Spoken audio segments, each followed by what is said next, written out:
gostaria de convidar todos a abrirmos a palavra do Senhor no livro do Gênesis. Por gentileza, abra a sua Bíblia no livro de Gênesis.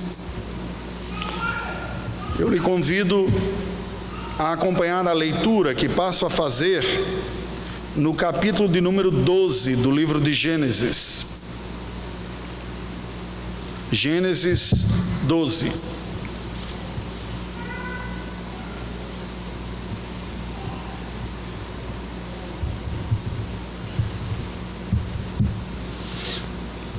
Assim diz a palavra do Senhor. Ora, disse o Senhor a Abrão: sai da tua terra, da tua parentela e da casa de teu pai, e vai para a terra que te mostrarei. De ti farei uma grande nação, e te abençoarei, e te engrandecerei o nome. Sê tu uma bênção. Abençoarei os que te abençoarem, e amaldiçoarei os que te amaldiçoarem. Em ti serão benditas todas as famílias da terra. Partiu, pois, a Abrão como lhe ordenara o Senhor, e Ló foi com ele. Tinha Abrão 75 anos quando saiu de Harã. Levou Abrão consigo a Sarai, sua mulher, e a Ló, filho de seu irmão, e todos os bens que haviam adquirido, e as pessoas que lhe acresceram em Harã. Partiram para a terra de Canaã e lá chegaram. Atravessou Abrão a terra até Siquém, até o carvalho de Moré. Nesse tempo os cananeus habitavam essa terra. Apareceu o Senhor a Abrão e lhe disse: darei à tua descendência esta terra. Ali edificou Abrão um altar ao Senhor que lhe aparecera. Passando dali para o monte ao oriente de Betel, armou uma tenda, ficando Betel ao ocidente e Ai ao oriente. Ali edificou um altar ao Senhor e invocou o nome do Senhor. Depois seguiu Abrão dali, indo sempre para o Neguebe. Havia fome naquela terra. Desceu, pois, Abrão ao Egito para aí ficar, porquanto era grande a fome na terra. Quando se aproximava do Egito, quase ao entrar, disse a Sarai, sua mulher: ora, bem sei que és mulher de formosa aparência. Os egípcios, quando te virem, vão dizer: é mulher dele, e me matarão, deixando-te com vida. Dize, pois, que és minha irmã, para que me considerem por amor de ti, e por tua causa me conservem a vida. Tendo Abrão entrado no Egito, viram os egípcios que a mulher era sobremaneira formosa. Viram-na os príncipes de Faraó e gabaram-na junto dele. E a mulher foi levada para a casa de Faraó. Este, por causa dela, tratou bem a Abraão, o qual veio a ter ovelhas, bois, jumentos, escravos e escravas, jumentas e camelos. Porém, o Senhor puniu Faraó e a sua casa com grandes pragas por causa de Sarai, mulher de Abrão. Chamou, pois, Faraó a Abrão e lhe disse: que é isso que fizeste? Porque não me disseste que era ela tua mulher, e disseste ser tua irmã? Por isso a tomei para ser minha mulher. Agora, pois, eis a tua mulher, toma e vai-te. E Faraó deu ordens aos seus homens a respeito dele, e acompanharam-no, a ele e sua mulher e tudo o que possuía. Curve a sua cabeça, vamos orar ao Senhor mais uma vez. Ó Deus bendito, nós estamos diante da tua presença, neste momento de adoração. Confessamos-nos absolutamente dependentes de tua graça, em tudo, inclusive neste momento de adoração. Nós não temos como oferecer a Ti uma peça de adoração, um culto que seja digno da Tua pessoa perfeita. Nós mesmos não temos como nos achegarmos a Ti, confiados em nossa própria religiosidade. Somos falhos. Mas, Senhor, o nosso coração se enche de esperança e expectativa, porque nós cremos que o Teu Filho Jesus foi a oferta perfeita dada em favor de pecadores como nós. E é confiados na obra e na mediação do Teu Filho que nós te pedimos: aceita-nos diante de Ti, aceita o nosso culto e conceda-nos a graça da iluminação do Teu Espírito, para que recebamos a Tua palavra como ela de fato é, Tua palavra, e que uma vez tendo-a recebida como tal, ela venha a produzir a transformação espiritual da qual tanto necessitamos. Oramos em nome de Jesus. Amém. Meu querido, minha querida, você que me ouve, eu gostaria de fazer algumas perguntas iniciais para a nossa reflexão nesta noite. quem e qual é o modelo de fé que você tem para a sua vida? A fé é algo importante para você? O que você pensa quando pensa na palavra fé? Em que sentido a fé se desenvolve na sua própria vida? Ou nós poderíamos dizer mais, aqueles que já se identificam como alguém que crê, como alcançar uma fé robusta, capacitadora, poderíamos até dizer exemplar. Porque mesmo aqueles que creem, sendo honestos, haveremos de reconhecer que em muitos momentos em nossa vida, parece que nós não damos conta de responder aos desafios da vida com a fé que há dentro do nosso coração. Nos sentimos desafiados numa medida maior do que a capacidade que temos de responder como gostaríamos, para nós mesmos e muitas vezes para outra pessoa também. Você almeja demonstrar uma grande confiança em Deus? É desejo do seu coração poder ter a tranquilidade à noite de, ao deitar na sua cama, relaxar dizendo: que bom que o Senhor está comigo. Isso me traz paz em meio a essas circunstâncias tão difíceis que a vida está me trazendo. Bem, a palavra de Deus não nos diz que nós somos chamados para simplesmente mostrar para as outras pessoas como crer, como se nós tivéssemos ou desejássemos ser exemplos a serem seguidos propriamente. Não é assim que a fé verdadeira atua. A fé verdadeira, a fé salvadora não nos é dada como uma realidade pronta e acabada, de tal maneira que nós possamos dizer simplesmente que temos ou não temos a fé bíblica. Podemos falar da verdade, da presença da fé salvadora, mas essa própria fé salvadora que nos concede a graça de caminhar com Cristo, também é uma realidade que se desenvolve ao longo da vida, ganhando tônus muscular como pessoas que se exercitam na vida. A fé cristã aponta, na verdade, para uma virtude que está fora daquele que a possui. A virtude e a glória da fé não está no seu possuidor ou na sua capacidade de ser exemplo. A nossa fé é fruto de um amadurecimento da própria graça em nós, que vai nos mostrando pouco a pouco como crer e esperar mais nele e em Deus e menos na nossa própria capacidade de enfrentar as situações da nossa vida. Esta noite nós vamos acompanhar o início da vida de fé de um homem que a iniciou aos 75 anos de vida, olhando e seguindo os passos de Abraão, aquele que é considerado como nosso pai na fé, no seu êxodo, ao deixar a sua terra original, sua terra natal, a Mesopotâmia, hoje é a região do Iraque, se dirigindo ao lugar que Deus ainda lhe mostraria, na terra hoje de Israel, chamada terra de Canaã. E portanto, ao caminhar juntamente com Abraão, nós vamos refletir sobre a jornada de fé. Vamos entender um pouco esse contexto que a palavra de Deus nos apresenta aqui. Havia uma descendência prometida pelo Senhor já aos nossos primeiros pais, uma descendência, uma linhagem através da qual viria o Salvador, mas que, assim como as demais gerações, ela foi se enfraquecendo e se corrompendo. Nos dias de Abraão, essa linhagem, a linhagem de Sem, um dos filhos de Noé, já havia se corrompido moralmente e espiritualmente também. Aquela descendência que haveria de trazer o Salvador, que era chamada, vocacionada até por Deus para manifestar essa fidelidade, havia caído na idolatria e no politeísmo.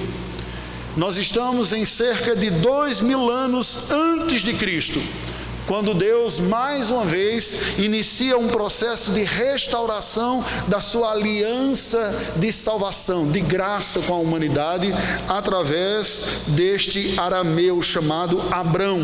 Este era o seu nome original. E a sua esposa, estéril, Sarai. O Senhor chamara esse casal de idosos lá da região da Mesopotâmia, para que eles viessem a ser os genitores de um povo através do qual Deus mandaria o seu próprio Filho eterno na condição humana, e veio a fazê-lo 2000 anos depois, Jesus Cristo, através dessa descendência.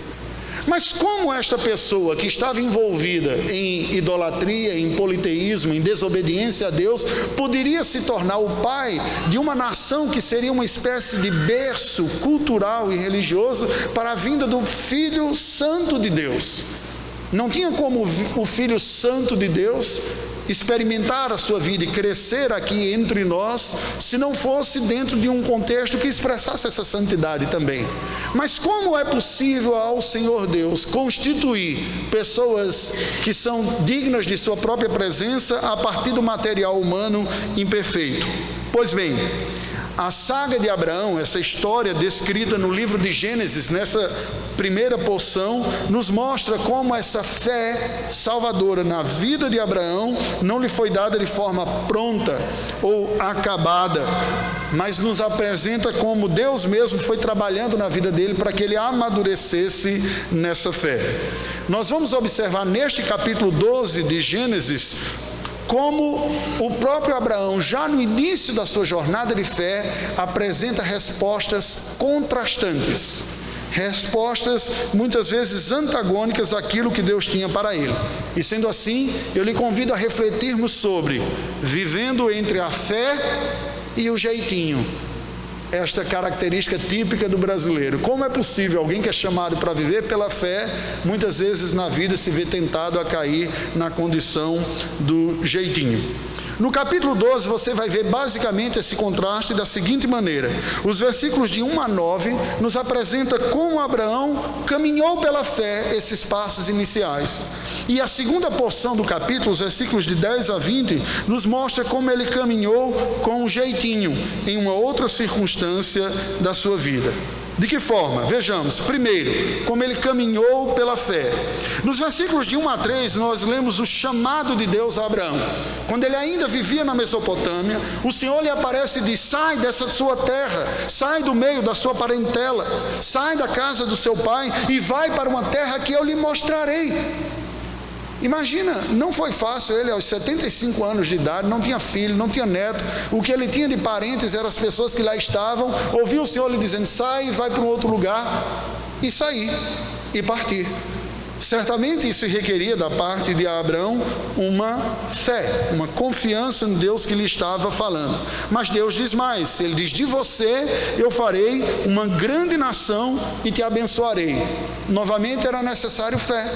Ele já tinha 75 anos, a sua esposa passava de 60 também, e até agora não tinha dado nenhum filho. Mas como é possível? Muito provavelmente nós temos esterilidade aqui em casa. Se até agora não apareceu filho, como é que Deus vai fazer de mim uma grande nação se nós não temos condições? Mas o texto diz mais, diz não apenas: farei de ti uma grande nação e te abençoarei, te engrandecerei o nome e ser tu uma bênção. Havia um grande privilégio, uma grande responsabilidade aqui também, pois o texto diz: abençoarei os que te abençoarem e amaldiçoarei os que te amaldiçoarem. Com isso dizendo, você será mediador daquilo que eu estou por fazer. Aqueles que reconhecerem a minha boa mão, a graça através da sua vida, também serão abençoados por isso. Aqueles que rejeitarem, também serão rejeitados por isso. Uma grande responsabilidade, ser um mediador disto daí. Mas o texto sagrado termina dizendo: e em ti serão benditas todas as famílias da terra. Para alguém pensar isso por conta própria, nós diríamos que essa pessoa tem uma crise messiânica ou uma síndrome de megalomania. Eu simplesmente, o que eu vou fazer vai ter um impacto para todas as famílias da terra. Se alguém procurar você dizendo que acredita em algo assim, suspeite. Isso não é sinal de muita saúde, não é verdade? No entanto, foram estas as palavras que Abraão ouviu e creu no Senhor. Os versículos seguintes, nós vemos de 4 a 6, a resposta dada, quando ele inicia a sua peregrinação de fé. Ele sai com o seu sobrinho. A Bíblia diz que Abraão partiu como lhe ordenara o Senhor. Sai da região da Mesopotâmia, dá uma parada em Harã. Ele já tinha 75 anos, Sara 65 anos de idade. Saiu com seu sobrinho Ló e foi em direção à terra de Canaã. Se nós olharmos a geografia do mundo bíblico, ele sai da região da Mesopotâmia, passa pelo norte daquela região e começa agora a descer a margem ocidental do Oriente Médio, que é onde está a terra de Canaã. Ele nem mesmo sabia qual seria o destino final da sua trajetória, mas ele confiou que Deus o guiaria. E ele chega no limite dessa transição da região da Mesopotâmia com a terra prometida, que é Siquém, e depois ele para na região dos carvalhos de Moré, como nos é dito o texto sagrado aqui, mas o texto continua. Nos versos de 7 a 9, nós vemos Abraão finalmente chegando na terra prometida, a terra de Canaã. Nos diz o versículo que Deus anuncia então a Abraão, quando ele chega: esta é a terra que eu disse a você que lhe daria. Ele não sabia de antemão, mas quando chega o Senhor anuncia. Mas espera aí, não era uma terra desabitada, haviam pessoas morando lá. Ele era apenas um idoso com a sua esposa idosa, numa terra nova, com cidades habitadas por outras pessoas. Olhar para tudo aquilo e acreditar que Deus faria algo através da sua vida requeria fé, confiança. E como o texto sagrado nos diz aqui, nos diz que Abraão então edifica altares ao Senhor. Ele adora a Deus e desce até a região do Neguebe. Abraão edificou um altar ao Senhor, nos diz o verso número 7, saiu dali do oriente de Betel, armou a sua tenda, foi mais adiante, edificou um outro altar ao Senhor, no versículo 8, e ele desce e vai até a região do Neguebe, que é o sul da terra prometida. Por que ele fez isso? Isso demonstra mais uma vez que foi alguém que foi guiado por fé, por confiança no Senhor. Essa primeira trajetória da vida de Abraão nos dá um grande exemplo do que é a vida pela fé. Eu recebo a palavra de Deus e eu dou crédito ao Deus que entregou essa palavra, ainda que os meus olhos não vejam as evidências e as circunstâncias. Isso me faz lembrar a definição clássica bíblica de fé, que está na carta aos Hebreus, no capítulo 11, me permita ler aqui, para a memória de todos nós, verso 1. Ora, a fé é a certeza de coisas que se esperam, a convicção de fatos que se não veem. A fé não é um lançar-se num tiro no escuro, como um pulo no escuro. A fé é uma certeza de algumas coisas que eu não estou vendo, mas eu creio por causa de quem falou estas coisas. Tendo sido Deus aquele que anunciou que faria, Abraão creu. E a evidência dessa fé esteve na sua resposta que foi dada aqui. Porém, o texto sagrado, voltemos para o capítulo número 12, nos apresenta um outro momento da vida de Abraão, já no início mesmo. Depois que ele chegou na terra de Canaã, depois que ele adora ao Senhor Deus, depois que ele chegou ao limite sul, ele enfrenta a primeira prova da sua fé, depois de já estar no lugar que Deus havia prometido. Porque a primeira, propriamente dita, foi a sua própria saída, não é verdade? Deixar a sua região e ir embora. Mas uma vez que ele chega na terra prometida, olhar tudo aquilo e permanecer dizendo: Deus está comigo e vai cumprir, exigia fé. Mas uma primeira provação vem. Uma fome se estabelece sobre aquela parte do mundo. Acompanhemos aqui do verso 10 adiante. Aqui a gente vê uma outra resposta de Abraão, a resposta do jeitinho. Do verso 10 ao verso número 13, nós vemos Abraão desenvolvendo uma estratégia para viver lá no Egito. O verso número 10 nos diz que devido à fome que houve em Canaã, Abraão e Sara descem ao Egito. Diz: a coisa está apertada aqui, está faltando comida, vamos descer, vamos até o Egito, que tem abundância de alimentos lá. Lembra que esta ocasião, algo semelhante vai ocorrer depois no seu bisneto, nos dias de José. Uma grande fome veio também sobre a terra e os seus bisnetos também vão ao Egito colher ou pegar alimentos. Com Abraão ocorreu a mesma coisa. No verso número 11 a 13, nós vemos que Abraão então combina com Sara uma estratégia. Diz: olha, você é uma moça muito bonita, eu fui muito abençoado por Deus por ter casado com você, por você ter aceitado ser a minha esposa, né? Só que nós estamos indo para uma terra diferente, que eu vou correr risco lá. As pessoas vão ver que a gente não tem ninguém, eu sou idoso, você é boa, formosa, e vão querer ficar com você e eu corro risco de morrer. Então vamos desenvolver uma história aqui. Quando chegar lá, você diz que você é minha irmã. Embora isso fosse parcialmente verdade, porque ela era meia irmã dele, Mas é a velha característica da meia-verdade, que é uma mentira completa, né? Você fala um aspecto para tentar comunicar ao outro uma outra ideia que você tem, como que negando o fato do seu casamento. E assim eu protejo a minha própria vida e nós ficamos em paz. O texto sagrado nos diz que eles assim combinaram, e nos versos de 14 a 16, nós vemos que foi precisamente isso que aconteceu. Quando eles entraram no Egito, os egípcios viram que Sarai era uma mulher formosa, e viram os príncipes e se gabaram, disseram: olha, chegou uma mulher muito bonita aqui no Egito, e diz: vamos levar até o faraó. O texto nos diz no verso número 16, que por causa dela, faraó veio a tratar bem a Abrão, que veio a ter ovelhas, bois, jumentos, escravos e escravas, jumentas e camelos. Aí aqui nós temos uma polêmica grande no texto. Algumas pessoas vêm a acreditar e concluir que o que ocorreu aqui foi um verdadeiro ato de cafetinagem. Abraão se utilizou da beleza da sua mulher para acabar lucrando em cima dela. Não que tenha sido essa a intenção, mas na sua missão ele disse: essa é uma mulher que é apenas a minha irmã, e ele deixa a mulher ser levada para o harém do faraó. E que isso teria se consumado, e a prova é que não foram poucos os presentes que ele recebeu. Isso causa uma dor muito grande das pessoas, né, religiosas, que dizem: chegou a esse ponto, né, o que ocorreu com os patriarcas, mas Deus não impediu, como ocorreu posteriormente com Abimeleque, uma situação bem semelhante. Nós não temos como saber pelo texto sagrado se realmente o faraó chegou a possuir Sarai ou não. Não temos como saber. O que fica muito claro é uma passividade da parte de Abraão, querendo cuidar da sua própria vida, sujeitar a sua própria esposa a ser violada por uma outra pessoa, pensando no seu próprio bem, numa clara e explícita inversão do papel bíblico para o homem. Biblicamente, o homem deve proteger a sua mulher, e, se necessário, com a sua própria vida, como Cristo fez. Paulo explica isso, dizendo: maridos, amem as vossas esposas como Cristo amou a igreja, ao ponto de dar a sua própria vida por ela. O que Abraão fez? Submeteu a sua esposa a um risco de abuso, pensando em proteger a própria vida. A inversão do que o texto sagrado nos diz aqui.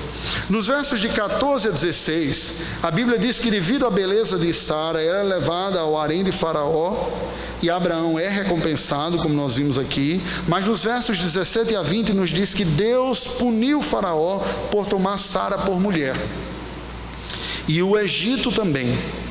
E ao perceber isso, o próprio Faraó vem falar com Abraão depois e diz: por que você fez isso? Por que você não me falou que ela era a sua mulher? Eu não a teria pego para mim. Por que você disse que ela era sua irmã? Verso número 19. Porque eu não sabia que ela era casada, eu a tomei como uma das minhas mulheres. Agora, pois, está aqui a sua mulher. Deus acabou nos castigando todo por causa deste ato infame de eu tomar uma mulher que não é minha, que já era casada. Toma, vai embora daqui. E fez até mais.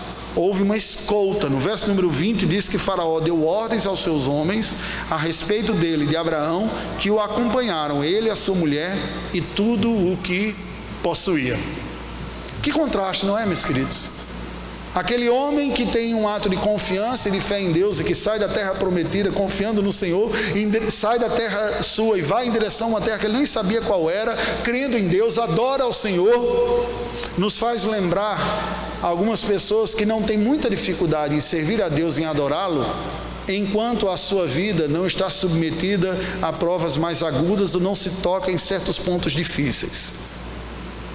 Me parece aqui muito com o próprio argumento de Satanás diante de Deus, quando Deus diz: você viu o meu servo Jó, como ele é um homem íntegro e reto? E Satanás diz: mas também o Senhor o cercou com tantas bênçãos, quase como estivesse dizendo: assim até eu ia te servir. O que não é verdade, porque ele teve condições perfeitas e se rebelou. Mas o segundo momento nos apresenta um Abraão fragilizado na sua fé. Alguém que está pensando primeiro em si do que na sua própria esposa, do que no próximo e na honra de Deus. O que é que nós podemos ver disso aqui?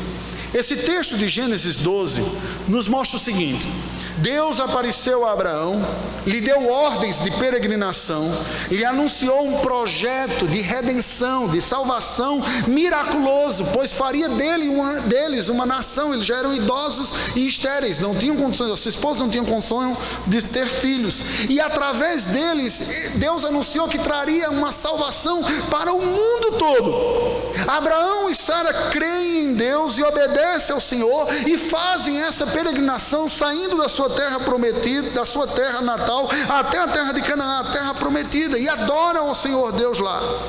Mas quando lá são visitados pela seca, eles desenvolveram uma perigosa e desonrosa estratégia de sobrevivência, que resultou num retorno deles humilhados e, entre aspas, deportados à terra prometida. Vocês são forasteiros indevidos, indesejados nesse país, são deportados igual a alguns imigrantes que tentam entrar ilegalmente no outro país, e uma comitiva é escoltada e diz: volta para a terra de vocês não trabalham aqui. Se nós olhássemos do ponto de vista natural, nós dizíamos: mas que reação, que realidade tão desonrosa. E de fato foi. O que nós podemos aprender disso? A mensagem original desse texto diz o seguinte: viver pela fé requer uma prática diária de confiança no Deus da aliança, o Deus de pacto conosco, em luta contra os ídolos do nosso coração como crentes. Mesmo pessoas que creem em Deus serão tentadas ao longo da sua vida a depositar a sua confiança, a ter um temor na sua vida, ou a amarem e sentirem prazer em alguma coisa mais do que Deus. E são nessas próprias circunstâncias da vida que estes ídolos que estão dentro do coração vêm à tona. Nós devemos crer e confiar no Senhor e nos caminhos da providência do Senhor para a nossa vida. O Senhor é aquele que nos salva, é aquele que nos preserva e é aquele que executa o seu plano na nossa vida. Nós temos que resistir às tentações e resistir a cair em soluções pecaminosas para as coisas que nos ameaçam na vida. Deus é o nosso Salvador. O recado atual desta mensagem, eu proponho o seguinte: a vida cristã é marcada pela tensão paradoxal entre viver pela fé, confiando em Deus e na sua providência, através dos recursos que Ele nos apresenta, legítimos na vida, e a tensão entre viver assim e a tentação de cairmos em estratégias pecaminosas que buscam soluções fáceis, mas que desonram ao Senhor e que manifestam riscos para a nossa própria vida. Diante de tudo isso, nós somos chamados ao arrependimento e recebermos da parte de Deus a graça da salvação. Esse texto nos apresenta uma realidade muito real, perdão a redundância, uma realidade muito cruel até, ou um diagnóstico muito realista dos limites da fragilidade nossa como seres humanos. Aquele homem que é chamado do pai na fé, logo após demonstrar um ato de fé e confiança em Deus, cai em tentações de solucionar o problema de uma maneira que desonra ao Senhor e que expôs sua própria família, sua esposa, ao risco. E daí nós percebemos o seguinte: o caminhar da fé não é simplesmente nós nos apresentarmos para o mundo como um modelo de confiança inabalável. A fé não é a realidade que nos salva. A fé é um instrumento pelo qual nós recebemos a salvação que vem de Deus pelo Salvador Jesus Cristo. Esse texto sagrado nos mostra que Deus, ao preparar o mundo para a vinda do Salvador, usou pecadores como eu e você, gente que é capaz de, por um momento, confiar no Senhor e em um outro momento cair em desobediência ao Senhor. E com isso o texto sagrado está nos mostrando claramente que nós não somos salvos propriamente pela nossa capacidade de crer ou de responder. Somos salvos pelo Salvador. Me permite usar uma pequena ilustração disso. Um dos sonhos antigos que eu tinha era de experimentar uma realidade missionária. E foi lá na Albânia, no meio de tantas lutas e dificuldades que nós enfrentamos, que eu encontrei consolo em uma verdade muito simples. O mundo tem apenas um Salvador, Jesus Cristo. E Ele é Salvador meu e dos outros que eu gostaria de ver a salvação sendo experimentada também. Isso muda significativamente a nossa maneira como nós nos olhamos diante dos outros e como nós queremos que os outros olhem para nós também. Concluindo, nós não somos, não seremos, nem nunca fomos um modelo absoluto de fé inabalável. Isso é importante que seja frisado. Mas nós somos chamados a ser, nós podemos ser e devemos ser pessoas que crescem na percepção das suas próprias fraquezas, que vai reconhecendo melhor quais são suas fragilidades e que honestamente diante de Deus as confessa e deposita a sua confiança na graça dEle. Ele que é capaz de nos perdoar, de nos purificar e de nos tratar como seus filhos por amor e misericórdia, e assim nos fortalecer para que nós cresçamos na fé e não continuemos com as debilidades que nos marcavam anteriormente. Em outras palavras, a fé consiste em confiar em quem Deus é e naquilo que Ele faz para nos salvar não apenas da condenação dos nossos pecados, mas nos salvar da incredulidade em primeiro lugar e em segundo lugar nos salvar da debilidade da fé. Ao longo da vida é a graça de Deus que vai nos fortalecendo para que nós confiemos mais nele e não depositemos a nossa confiança na nossa capacidade de confiar nele. É uma pegadinha que muitas vezes nós caímos nisso daqui. É isso que o texto sagrado vem a nos dizer, de acordo com o que eu percebo. Reconheçamos a nossa luta diária e encontremos, a chamada do Evangelho, satisfação e confiança plena em Deus, no seu poder e na sua graça que Ele manifesta a nós em Cristo Jesus. Me permita fazer ou sugerir algumas perguntas e aplicações finais para você. Primeiro, quais são os temores e as confianças que dominam o seu coração? Abraão, que confiou em Deus ao ponto de deixar a sua terra natal e se dirigir para um lugar que ele nem sabia, teve a sua fé provada quando veio a fome. Quando veio aquela situação, ele se viu tentado a dizer: e agora? Vamos ter que bolar uma maneira de resolver o problema. E quando ele viu riscos de morte, ele desenvolve uma estratégia pecaminosa. O ídolo é tudo aquilo que me leva a pecar para conseguir algo. E aqui o texto sagrado nos aponta algo que é verdadeiro sobre a vida de Abraão. Havia um grande temor no coração do patriarca da fé sobre risco de morte. E quando ele estava diante de situações assim, não uma, mas mais de uma vez, ele reagiu com respostas pecaminosas. Por quê? Porque o temor do sofrimento e da morte era maior do que o temor a Deus no seu coração. Em que você confia? Você confia na sua inteligência? Você confia na sua profissão? Você confia no seu plano de saúde? Você confia nos exercícios que você faz? Em que você confia? Todas estas coisas são bons recursos da graça de Deus e nenhuma delas deve ser desconsideradas. Mas a Bíblia diz que a nossa confiança deve estar no Senhor e não nos recursos que o Senhor nos deu. É Ele mesmo. O resultado de não termos a nossa confiança depositada no Senhor é que nós acabaremos pecando na vida, buscando alguma outra coisa para afastar o que nos causa o maior temor, que não o próprio Deus, como ocorreu com Abraão. No nosso egoísmo, nós estamos colocando o nosso próximo em risco? Essa é uma pergunta que eu faço para você. Quando na sua vida você busca o seu bem, a sua alegria, o seu bem-estar, como fica aquele que está próximo a você? Os seus desejos e satisfações vêm em primeiro lugar? Nós temos oportunidades de aprender e de ensinar a dependência divina até mesmo em nossas fraquezas. Quando situações vêm sobre nós que nos abatem e nos causam medo, sejamos honestos conosco, com os nossos familiares, com os que estão próximos. Estou com medo. Ajude-me, ore por mim. confesse a Deus, diz: Senhor, eu não gostaria de ficar vivendo a vida debaixo desse temor aqui. O Senhor está comigo, me ajude a me fortalecer nisso.